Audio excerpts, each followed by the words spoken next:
마가복음 13장 14절부터 27절까지 돌아가면서 한 절씩 읽겠습니다. 멸망에 가증한 것이 서지 못할 곳에 선 것을 보거든 읽는 자는 깨달을진저 그때 유대에 있는 자들은 산으로 도망할지어다. 지붕 위에 있는 자는 내려가지도 말고 집에 있는 무엇을 가지러 들어가지도 말며 밭에 있는 자는 겉옷을 가지러 뒤로 돌이키지 말지어다. 그날에는 아이 벤 자들과 젖먹이는 자들에게 화가 있으리로다. 이 일이 겨울에 일어나지 않도록 기도하라. 이는 그날이 환난의 날이 되겠음이라. 하나님께서 창조하신 시초부터 지금까지 이런 환난이 없었고 후에도 없으리라. 만일 주께서 그날들을 감하지 아니하셨더라면 모든 육체가 구원을 얻지 못할 것이거늘 자기가 택하신 자들을 위하여 그날들을 감하셨느니라. 그때에 어떤 사람이 너희에게 말하되 보라 그리스도가 여기 있다 보라 저기 있다 하여도 믿지 말라. 거짓 그리스도들과 거짓 선지자들이 일어나서 이적과 기사를 행하여 할 수만 있으면 택하신 자들을 미혹하려 하리라. 너희는 삼가라 내가 모든 일을 너희에게 미리 말하였노라.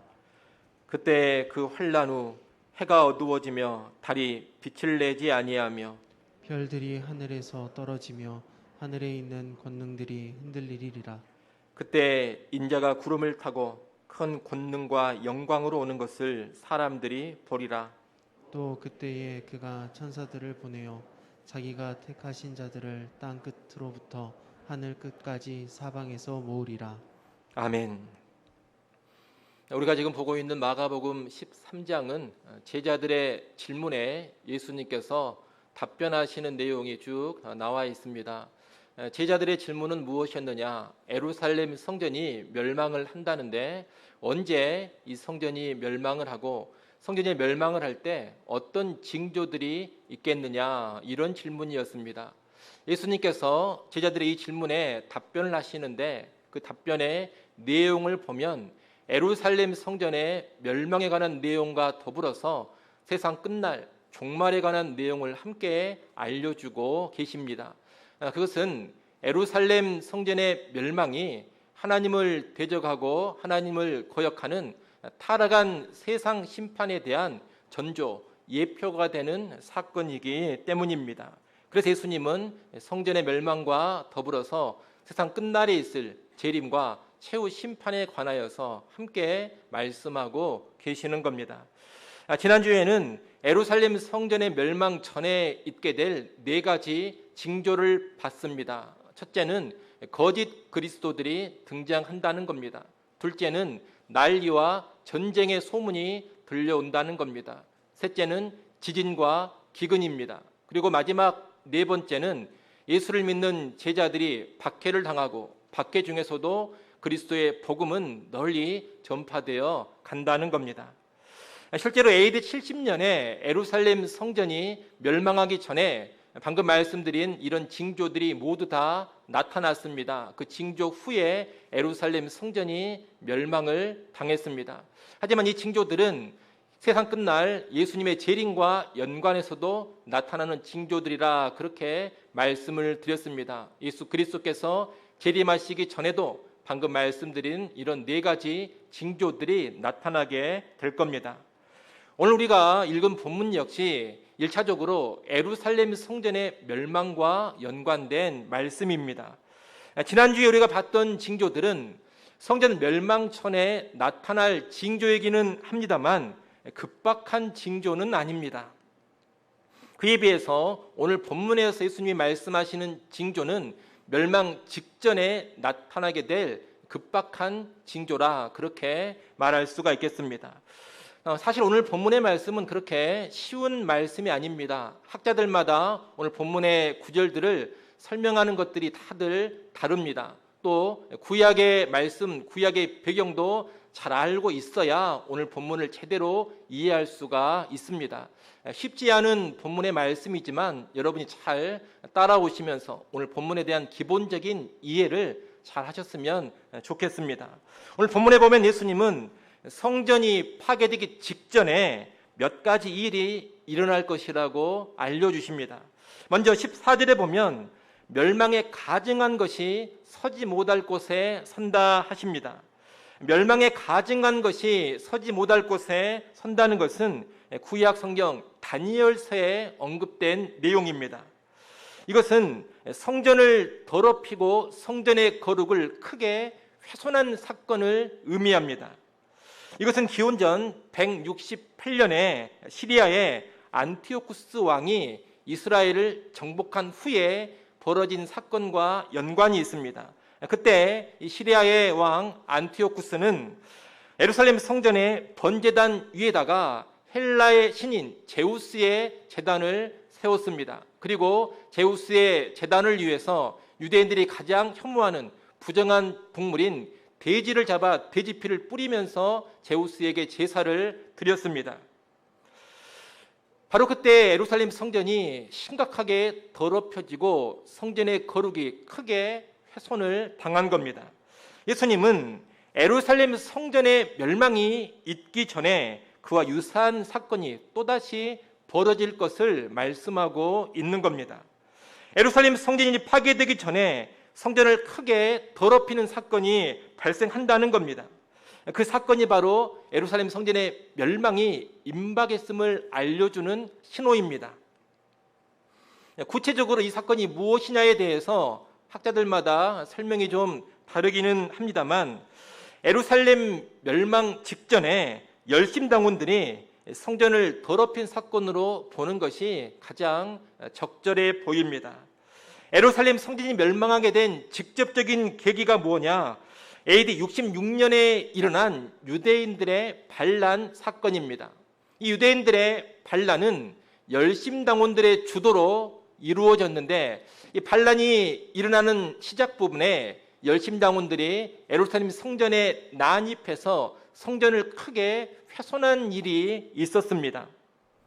유대 역사를 보면 이 열심당원들이 성전을 크게 더럽힌 일 후에 유대와 로마 사이에 전쟁이 벌어지게 됩니다. 그리고 그 전쟁에서 유다는 패배를 하고 로마 군대는 예루살렘을 함락하고 예루살렘 성전을 완전히 다 파괴시켜 버립니다. 그러니 성전을 훼손한 사건은 성전 멸망의 임박한 징조라, 그렇게 말할 수가 있겠습니다. 이어 예수님은 큰 환란이 있으리라고 합니다. 예수님께서는 멸망에 가증한 것이 서지 못할 곳에 선 것을 보거든, 다시 말하면 성전이 더럽혀지는 일이 발생하는 것을 보거든 유대에 있는 자들은 산으로 도망치라고 합니다. 물건을 챙기려고 돌이키지도 말고 곧장 도망치라고 합니다. 왜 그러냐? 그 일이 발생한 후에 아주 큰 환란이 유대 땅에 임할 것이기 때문입니다. 환란을 앞두고 도망쳐야 하는 이때 아이 벤 자들과 젖먹이는 자들에게는 화가 있으리라 하십니다. 피난을 가기에 아이를 베거나 젖먹이를 둔 사람들은 너무나 힘들기 때문입니다. 예수님은 또 이 일이 겨울에 일어나지 않도록 하나님께 기도하라 하십니다. 유대 지역에서 겨울철은 우기인데 이 겨울철은 무척이나 춥고 비가 많이 내립니다. 또 먹을 것을 구하는 것도 쉽지가 않습니다. 그런 시기에 도피를 하고 산으로 가는 것은 상당히 곤혹스러운 일입니다. 그래서 이 환란이 겨울에 임하지 않도록 기도하라, 그렇게 말씀하시는 겁니다. 여하튼 성전이 더럽혀진 사건 후에 큰 환란이 임하게 될 텐데 그 전에 도피하라, 이것이 예수님의 말씀입니다. 역사적으로 보면 이 환란은 로마 군대가 유대 땅에 진군하고 예루살렘 성을 포위한 일과 연관이 있습니다. 앞서 말씀드린 것처럼 성전 멸망 직전에 유대 열심당원들을 중심으로 해서 로마 제국을 향한 반란이 일어납니다. 이에 로마는 그 반란을 진압하기 위해서 군대를 파견합니다. 파견된 로마 군대는 유대 땅 전역을 잔인하게 도륙하면서 예루살렘으로 올라가고 결국 예루살렘 성을 포위합니다. 그리고 이 포위 기간 동안에 예루살렘 성 안에서는 말로 다 할 수 없는 비참한 일들이 벌어지게 됩니다. 당시 기록을 보면 예루살렘 성 안의 유대인들은 기근으로 인해서 아주 처절한 고통을 당했습니다. 얼마 남지 않은 음식을 빼앗기 위해서 서로 간에 폭행을 하고 사람을 잡아다가 음식을 빼앗기 위해 고문하는 일들이 자행되어졌습니다. 다른 사람을 죽여서 음식을 빼앗는 일들이 비일비재했습니다. 사람들은 식량이 너무 부족해서 허리끈과 구두, 심지어 방패 씌운 가죽까지 벗겨서 질근질근 씹어댔습니다. 심지어 젖먹이 아이를 잡아먹는 그런 일도 일어났습니다. 식인 행위까지 성 안에서 벌어진 겁니다.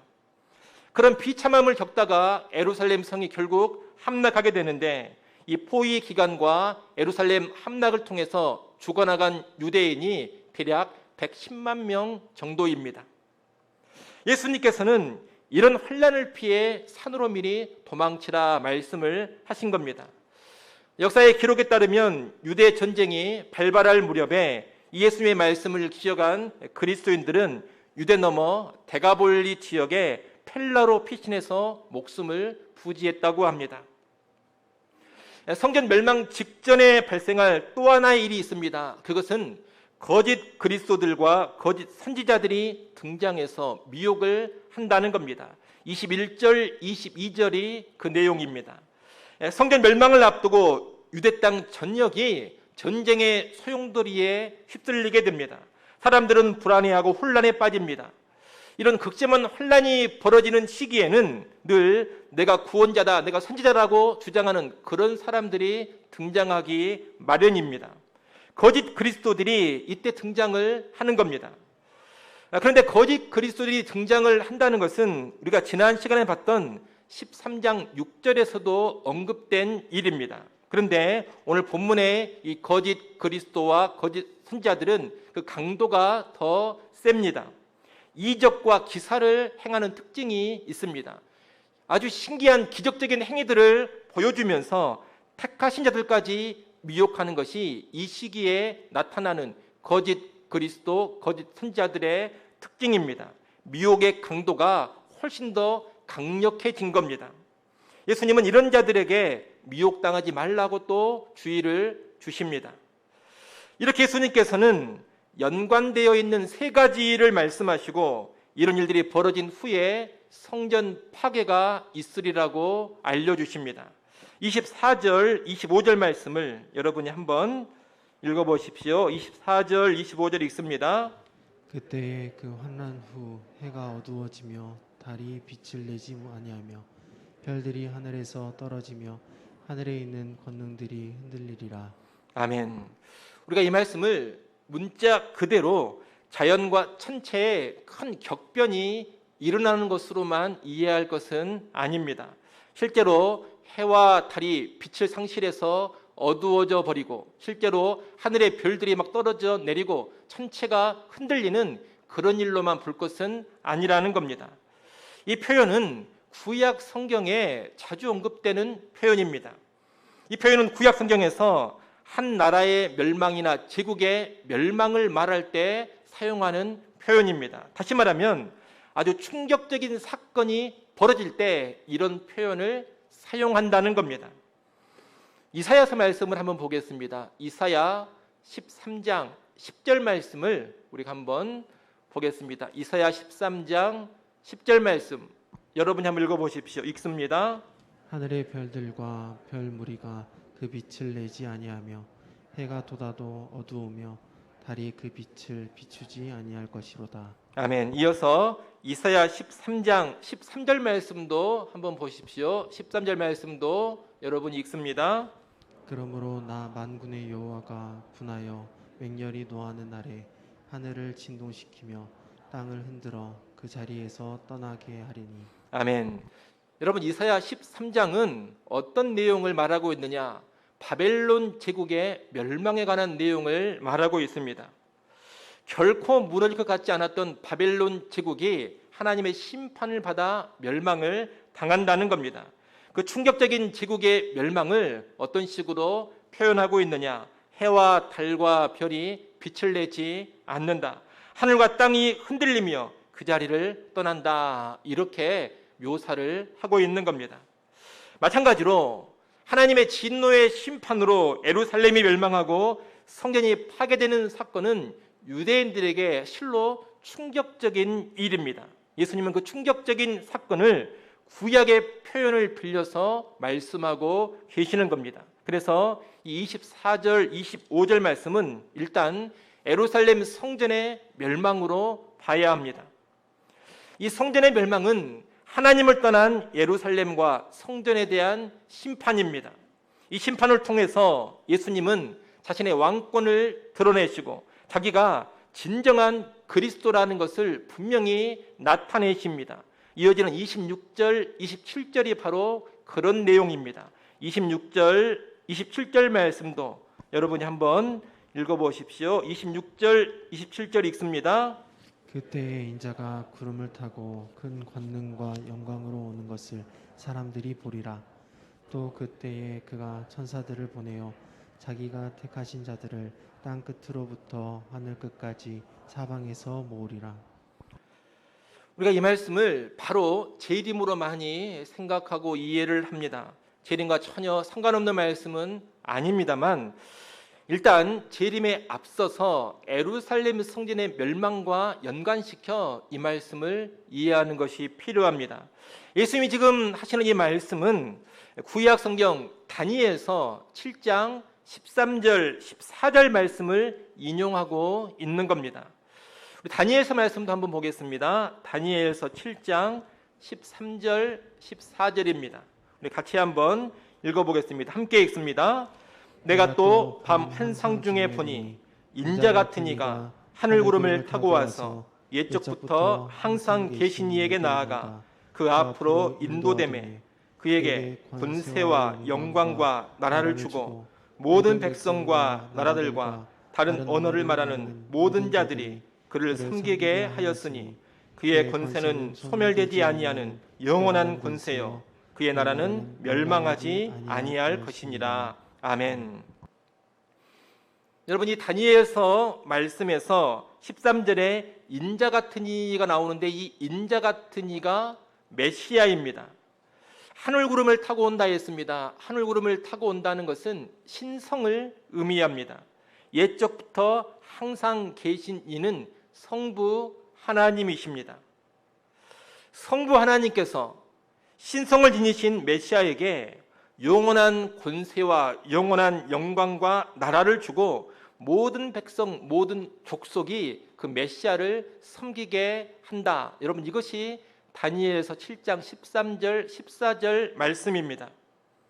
다시 말하면 신성을 지닌 메시아가 하나님께로부터 영원한 왕권을 받게 되고 만백성이 그를 섬기게 된다. 이런 말씀이라는 겁니다. 예수님은 바로 이 다니엘서의 말씀을 예루살렘 성전의 파괴와 연결을 시키고 계십니다. 오늘 본문 26절에서 인자가 구름을 타고 온다는 것은 1차적으로 본다면 재림 사건이 아닙니다. 이 인자의 오심은 성전 파괴를 통해서 예수님의 영광과 왕권이 더 분명히 드러나게 되는 일을 가리킵니다. 사람들은 예수님께서 예언하신 대로 성전이 심판받아 멸망당하는 것을 보면서 예수가 진짜로 메시아였구나, 예수님이 진정 왕이었구나 하는 것을 분명히 깨닫게 될 겁니다. 유대인들이 그토록 거부했던 예수가 참된 메시아요 왕이로구나 하는 것을 알게 된다는 겁니다. 그리고 왕이신 예수님은 자신이 택한 백성들을 사방에서 신적인 능력으로 불러 모으실 겁니다. 27절에 사방에서 불러 모은다는 것은 구약 선지서에서 포로로 끌려간 이스라엘 백성들을 회복시켜서 불러 모을 때 사용하는 표현입니다. 그처럼 이제 예수님은 온 세상 가운데 있는 자기 백성을 천사들을 보내 다시 말하면 신적인 능력으로 불러 모으신다는 겁니다. 그리고 그들을 새로운 이스라엘, 새로운 성전으로 삼습니다. 이제 이스라엘이 망해버렸습니다. 성전도 다 완전히 파괴되어 버렸습니다. 이런 상황에서 그리스도께서 택하신 자들을 불러 모아가지고 새로운 이스라엘로, 새로운 성전으로 확실하게 우뚝 세우시고 섬김을 받으신다, 이런 말입니다. 그런 26절, 27절 말씀은 결국 왕이신 예수님이 옛 성전을 유시한 대적자들을 심판하시고 자신의 왕권을 명확히 드러내시며 새 성전이 될, 새 이스라엘이 될 자기의 백성들을 사방에서 불러 모은다, 이런 뜻입니다. 따라서 26절, 27절은 성전 멸망을 통해서 구약의 다니엘서 7장 13절, 14절이 성취되고 있는 하나의 모습이라 그렇게 말할 수가 있겠습니다. 여기까지 내용을 한번 정리해 보겠습니다. 먼저 멸망에 가증한 것이 성전에 서는 일이 발생합니다. 이것은 성전 멸망이 임박했음을 알려주는 구체적인 신호입니다. 이후 유대와 예루살렘에는 아주 큰 환란이 닥칩니다. 그래서 성전이 더럽혀지는 그 사건이 발생하면 미리 피하라 하십니다. 그리고 이 큰 환란이 닥치면 이제 도처에서 강력한 거짓 그리스도들과 거짓 선자들이 등장해서 택한 백성까지 미혹하려 할 겁니다. 그 후에 해와 달이 빛을 잃고 별들이 떨어지는 것 같은 충격적인 사건, 곧 예루살렘이 멸망하고 성전이 파괴되는 일이 벌어집니다. 성전이 파괴되는 일은 곧 메시아 인자이신 예수님의 왕권이 더 확실하게 확립되는 일입니다. 성전의 파괴가 인자가 구름을 타고 큰 권능과 영광으로 오는 그런 일이라는 겁니다. 그리고 예수님은 세계 만국에 있는 자기의 백성들을 사방에서 불러 모아 새 성전을 삼으시고 자신을 섬기게 하시는 겁니다. 여러분, 이와 같은 오늘 본문의 말씀은 AD 70년 전으로 해서 실제 그대로 이루어졌습니다. 하지만 이 예언의 말씀은 오늘날 재림을 기다리고 있는 우리에게도 동일하게 적용이 되어집니다. 일단 24절로 27절 말씀은 재림에도 그대로 적용되는 것으로 볼 수 있습니다. 세상 끝날 이 타락한 세상은 하나님의 심판에 떨어지게 됩니다. 예수 그리스도께서 심판주로 오시는 재림의 그날은 실로 충격적인 날이 될 겁니다. 재림의 날은 해가 어두워지고 달이 빛을 내지 아니하고 별들이 떨어지고 하늘의 권능들이 흔들리는 것 같은 엄청난 격변의 날이 되는 겁니다. 그리고 그 재림은 메시아이신 예수님의 영광과 왕권이 가장 확실하게 드러나는 사건이 될 겁니다. 재림 앞에서 온 천하 만민은 예수님이 왕이라는 것을 그 누구도 부인하지 못하고 모든 입이 그분 앞에 엎드려 주라고 시인하게 될 겁니다. 그리고 그 재림의 날 예수님께서는 택한 백성들을 모두 불러 모아서 영원한 하나님 나라로 이끌어 들이실 겁니다. 다니엘서 7장 13절 14절 그 인자의 임함은 최종적으로 재림을 통해서 완전히 성취가 되는 겁니다. 예루살렘 성전의 멸망을 통해서 1차적으로 성취가 된다면 이제 재림을 통해서 완전히 성취가 되는 겁니다.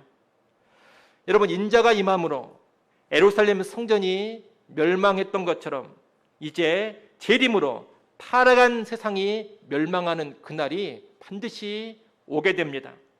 그리고 그 재림의 날이 오기 전에 임박한 징조들이 나타나게 될 겁니다.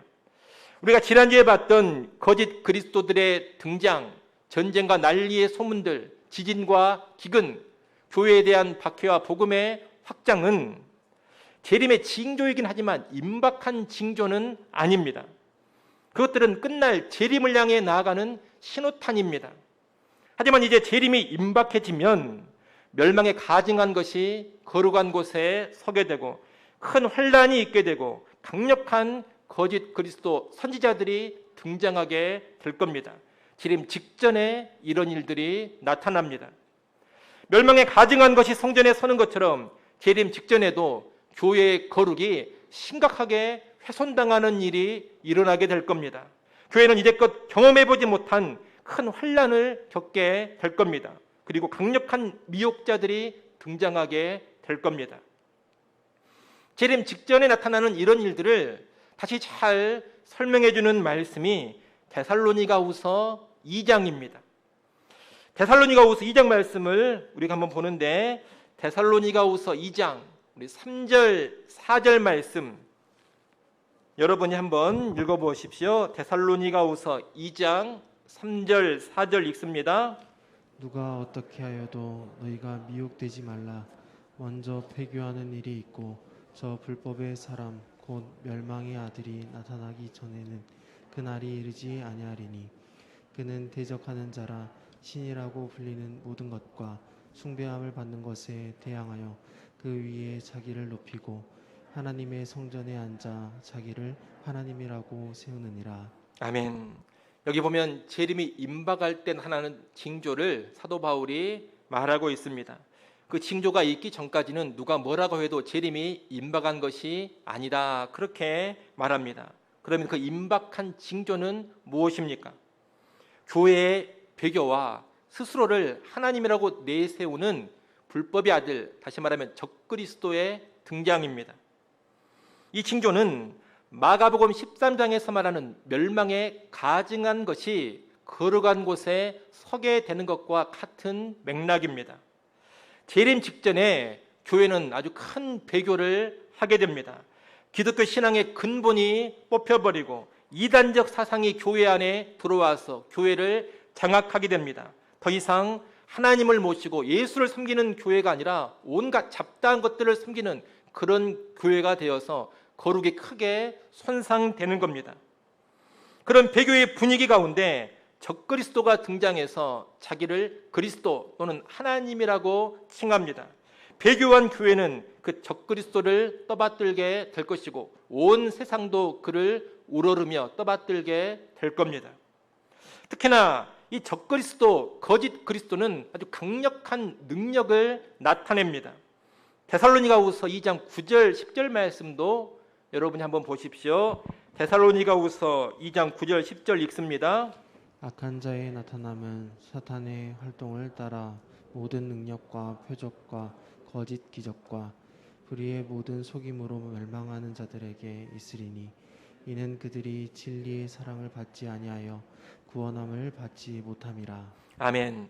이 적그리스도 악한 자가 그냥 등장하는 게 아닙니다. 아주 강력한 능력을 보여주고 그리고 표적과 기적을 나타냅니다.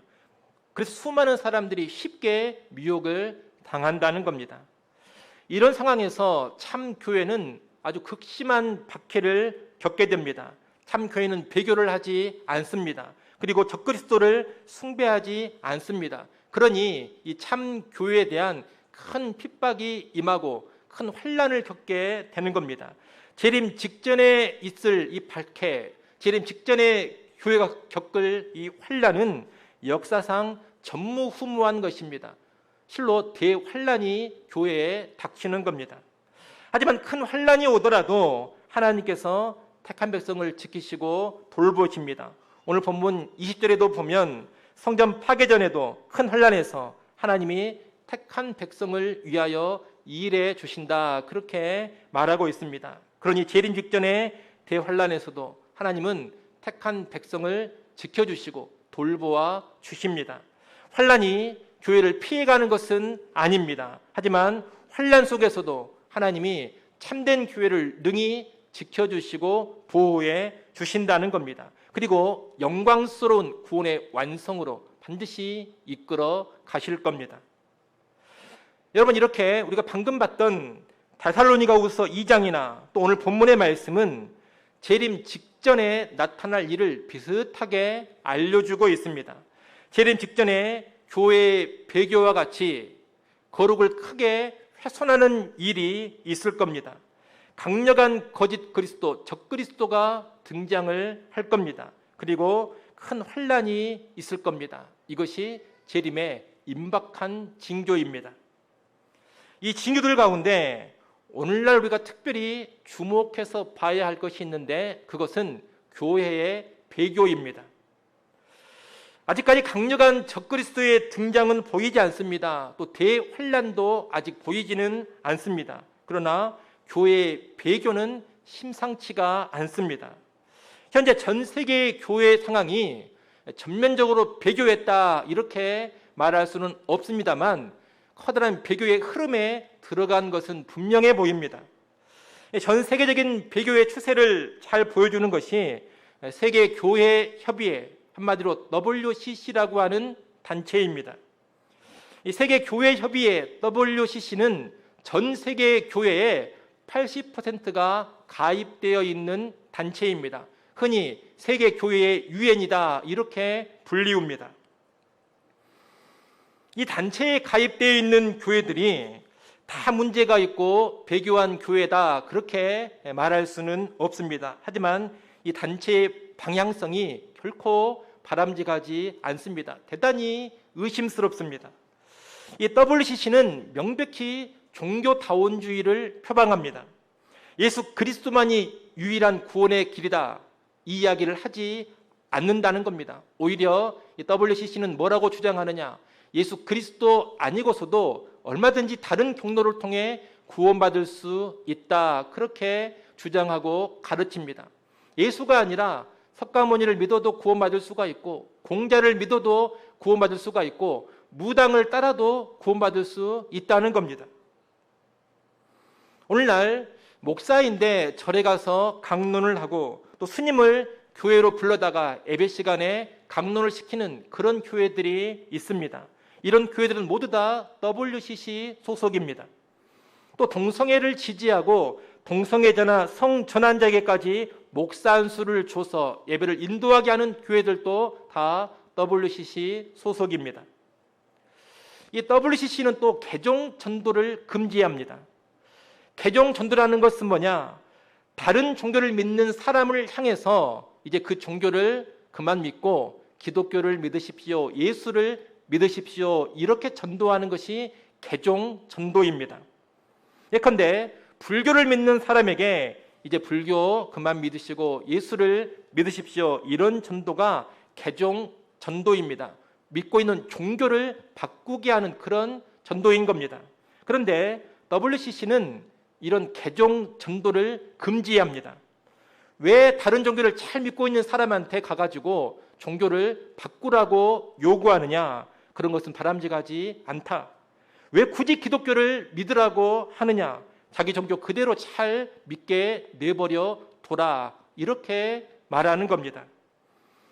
그래서 그런지 이 WCC 총회를 하면 교회만 참여하는 것이 아닙니다. 세계교회협의회 WCC 총회가 열리면 그 총회에는 천주교를 비롯해서 불교, 힌두교, 유교, 이슬람, 무당들까지 다 참석을 합니다. 세계교회연합회 총회라고 보기보다는 세계 종교연합회 총회와 같은 그런 분위기입니다. 2013년에 여러분 잘 아시는 것처럼 우리나라 부산에서 제10회 WCC 총회가 열렸습니다. 그때 한국의 보수적인 교회들은 4대 선언을 발표했습니다. 그 4대 선언은 이런 내용입니다. 첫째, 예수 그리스도가 유일한 구원의 길이다. 둘째, 개종전도 금지를 반대한다. 셋째, 성경이 하나님의 말씀이라고 믿는다.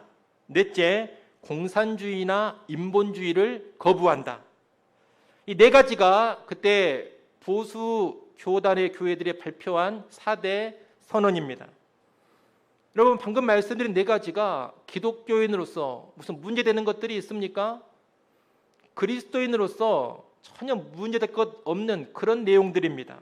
그런데 WCC에 동참하고 이 WCC 활동을 적극적으로 하고 있는 신학자들은 이 4대 선언을 들으면서 뭐라고 했냐? 쓰레기 같은 선언이라 그렇게 말했습니다. 예수 그리스도가 유일한 구원의 길이다. 개종전도 금지를 반대한다. 성경이 하나님의 말씀이라고 믿는다. 용공주의, 공산주의나 인본주의를 거부한다. 여러분 이것이 쓰레기 같은 선언입니까?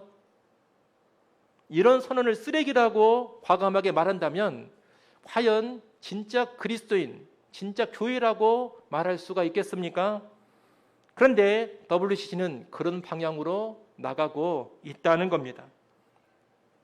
올해에도 WCC 총회가 독일에 있었습니다.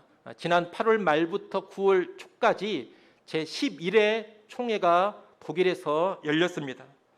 이번 WCC 총회에 상정된 안건들, 토의 주제로 나온 것들이 모두 93개였습니다. 그 주제들을 보면 환경보호, 인권, 경제적인 빈곤의 문제, 인종 갈등, 전쟁, 평화, 성차별 이런 내용들입니다. 세상사의 수많은 내용들을 교회가 한번 해결해 보자는 겁니다. 그런데 이 수많은 논의 가운데 전혀 언급되지 않는 것이 있습니다. 그게 뭐냐? 바로 십자가의 복음입니다. 예수 그리스도의 성육신, 대속의 죽음, 육체의 부활, 회개와 믿음, 믿음으로 얻는 구원과 영생, 다른 사람들에게 복음을 전하기, 선교 이런 이야기는 전혀 하지를 않습니다. 물론 전도라는 단어는 씁니다. 복음화라는 단어도 사용을 합니다. 전도하자고 하고 세상을 복음화시키자고 합니다. 그런데 WCC가 말하는 전도나 복음화는 단어는 우리와 똑같은데 내용이 완전히 다릅니다. 그들이 말하는 전도나 복음화는 죄인이 예수 믿어 죄 사함 받고 구원받는 것과는 아무런 상관이 없습니다. WCC가 말하는 전도는 뭐냐? 누군가를 만나서 대화하고 좋은 관계를 맺고 갈등과 불화가 있으면 서로 화해하는 것. 여러분, 이것이 그들이 말하는 전도입니다. WCC가 말하는 복음화는 뭐냐? 세상의 부조리, 세상의 갈등과 불의와 차별과 폭력에 저항하는 그런 사람들이 확산되고 그런 문화가 퍼져가는 것, 이것을 가리켜 복음화라고 부릅니다. 예수를 안 믿어도 상관이 없고 하나님을 몰라도 상관이 없습니다. 우상을 섬겨도 상관이 없습니다. 근데 인간적으로 좋은 세상을 만들기만 하면 그것이 바로 전도가 되는 것이고 그것이 곧 복음화인 겁니다. 그들은 복음 없이 전도를 합니다. 복음 없이 복음화를 이루자고 합니다. 누가 십자가의 복음을 언급하면 그런 소리는 하지 말라고 아주 강력하게 제지합니다. WCC는 전도를 말하고 복음화를 말하지만 실상 복음을 거부하고 대적하는 단체입니다. 중요한 것은 뭐냐? 이런 단체에 전 세계 교회의 80%가 들어가서 활동을 하고 있다는 겁니다. 여러분, 기독교 2000년 역사 가운데 이런 일이 없었습니다. 지난 시기 교회는 부패하기도 했고 타락하기도 했습니다. 또 그릇된 사상이 교회 안에 들어오기도 했고 수많은 이단 종파가 나타나기도 했습니다. 하지만 교회가 이렇게 대대적으로 정통적인 기독교 신앙이나 복음을 이탈한 적은 없었습니다. 이것은 20세기 넘어서 나타난 대단히 독특한 현상입니다.